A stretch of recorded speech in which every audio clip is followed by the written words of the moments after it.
தற்போதைய அண்மை செய்தி. தூத்துக்குடி மாவட்டம் வல்லநாட்டில் வீட்டை ஜப்தி செய்ய வந்த தொழிலாளி விஷம் குடித்து உயிரிழந்த விவகாரம் குறித்து அவரது உறவினர்கள் சாலை மறியல் போராட்டத்தில் ஈடுபட்டனர். அவர்களுக்கு இழப்பீடாக 10 லட்சம் ரூபாய் வழங்க வேண்டும் எனவும் அவர்கள் கோரிக்கை முன்வைத்துள்ளனர். இது தொடர்பான கூடுதல் தகவல்களை தருவதற்காக நமது செய்தியாளர் சிவகுமார் இணைப்பில் இருக்கிறார். சிவகுமார், வணக்கம். உங்க விரிவான தகவல்களை சொல்லுங்க.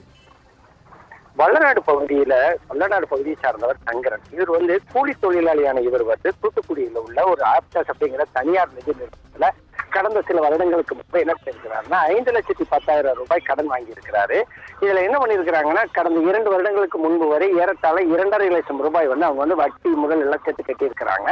10 வருஷ டெனர், அதாவது 10 வருஷமா அந்த உரிமை காலத்தை நாங்க கட்டுறோம் அப்படின்னு சொல்லி கடன் வாங்கின நிலையில 2 லட்சம் ரூபாய்க்கு மேல அவங்களால கட்ட முடியாத ஒரு சூழ்நிலை இருந்திருக்கு. வங்கி தரப்புல இது குறித்து பலமுறை கோரிக்கை அனுப்பியும் எந்த விதமான பதிலும் தெரிவிக்காத ஒரு நிலையில கடந்த 2 வருடங்களுக்கு முன்பு கோர்ட், அதாவது அவங்க நிதி நிறுவனம் கோர்ட்டுக்கு போய் ஒரு உத்தரவு வாங்குது. என்னன்னா, தங்களோட குறிப்பிட்ட பணத்தை கட்டல, அதனால நாங்க அந்த வீட்டை ஜப்தி பண்றோம் அப்படின்னு சொல்லி போய் ஒரு ஆர்டர் காப்பியை வாங்கிட்டு நேற்று அதை இம்ப்ளிமெண்ட் பண்றாங்க. அதாவது நடைமுறைப்படுத்துறதுக்காக வர்றாங்க.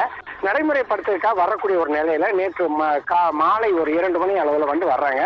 வரும்போது என்ன பண்றாங்கன்னா, தூத்துக்குடி மாவட்ட நீதிமன்றத்தோட உத்தரவை வாங்கிட்டு வந்த நிலையில நீதிமன்ற ஊழியர்கள், அதே மாதிரி ஆமினாக்கள், போலீசார், அதே மாதிரி வங்கி அதிகாரிகள் எல்லாரும் வந்திருக்காங்க.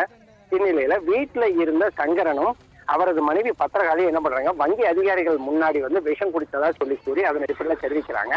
உடனே இது குறித்து என்ன பண்றாங்கன்னா, வங்கி அதிகாரிகள் உடனடியாக அவங்க நெல்லை அரசு மருத்துவக் கல்லூரி மருத்துவமனைக்கு சிகிச்சைக்கு அனுப்புற நிலையில சங்கரன் வர்ற வழியில பலியாகிறாரு. பத்திரகாளி உயிருக்கு ஆபத்தான நிலையில சிகிச்சை பெற்றுட்டு வராங்க. இது அந்த பகுதியில கடும் சலசலப்பை ஏற்படுத்திய நிலையில இது குறித்து உடனடியாக நடவடிக்கை எடுக்கணும், வங்கி மேல் நடவடிக்கை எடுக்கணும்னு சொல்லி அந்த பகுதி மக்கள் கோரிக்கை விடுத்தோடு இல்லாம சாலை மறியல் ஈடுபட்டாங்க. இதனை அடுத்து தற்போது அந்த வங்கி நிறுவனம் என்ன சொல்லியிருக்குன்னா, பாதிக்கப்பட்ட குடும்பத்துக்கு நாங்க 10 லட்சம் ரூபாய் நஷ்டீடாகவும் கொடுக்கிறோம்.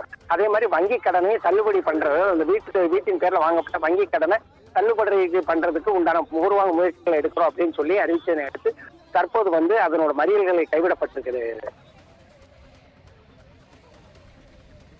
உங்க விரிவான தகவல்களுக்கு நன்றி சிவகுமார்.